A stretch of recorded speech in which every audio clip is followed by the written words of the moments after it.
Hello friends, नमस्कार, जय जगन्नाथ। आज आपण मानू मोर यही ओडिया रेसिपी चैनल को स्वागत जनाऊँगी।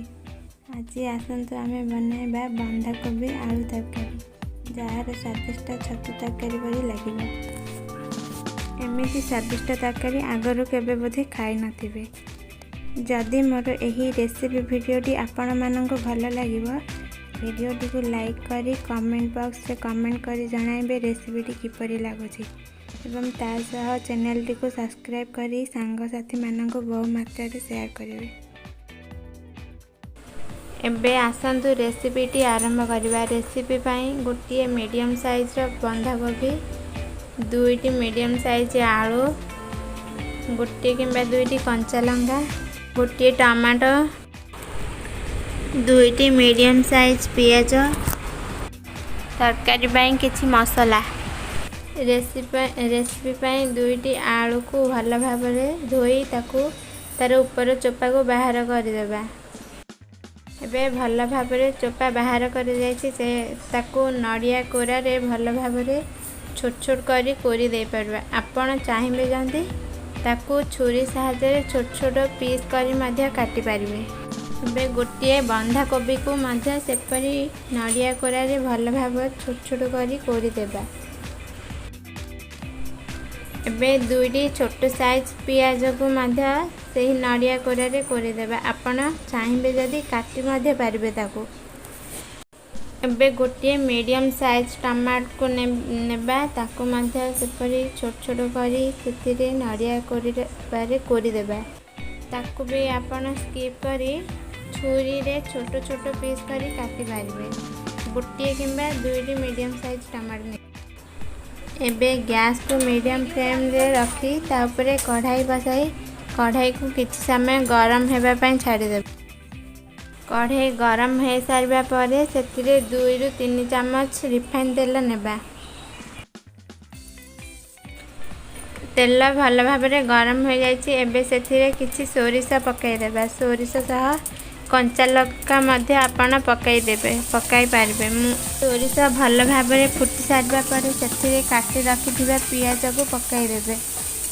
पियाज को अल्प टिके भाजी देबे। पियाज भाजी हो सारिबा परे काटी रखिथिबा टमाटो को एबे पकाई देबे।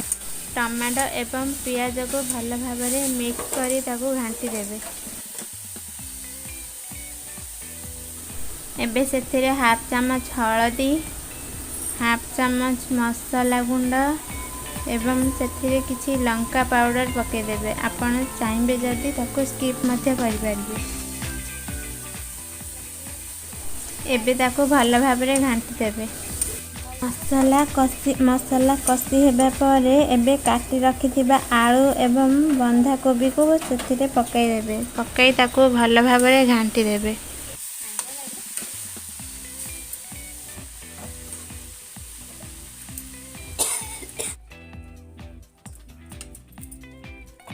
सेथिरे आमे स्वाद अनुसार लूण पकाई देबा।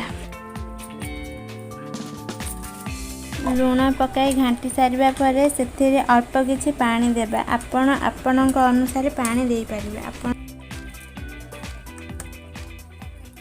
ताको किछि समय भल भाबरे फुटिबा पई छाडी देबा।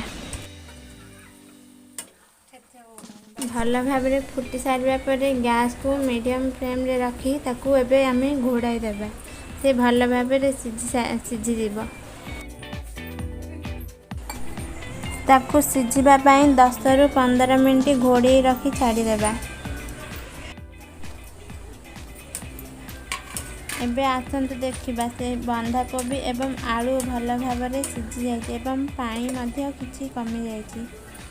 एबे आसंतु सेथिरे आउ किछि मसला पकाई देबा। मसला पकाई ताको भल भाव घांटी देबा। एबे आसंतु देखिबा आमर प्रस्तुत हो जाइछि बंधाकोबी तरकारी, जार स्वादिष्ट पूरा छतु तरकारी परि लागिबो। जदि आपण मानकु मोर एही रेसिपी वीडियोटी भल लागिथिबो कमेंट बॉक्स रे कमेंट करी जणाइबे एवं वीडियो को लाइक करबा सह चैनल को सब्सक्राइब करी सांगसाथी मानक सह बहु मात्रा रे शेयर करिवे। प्रतिदिन एहीपरि किछि नुआ नुआ रेसिपी वीडियो देखिबा पई आपण माने आम चैनल सह जोड़ी होई रुहंतु।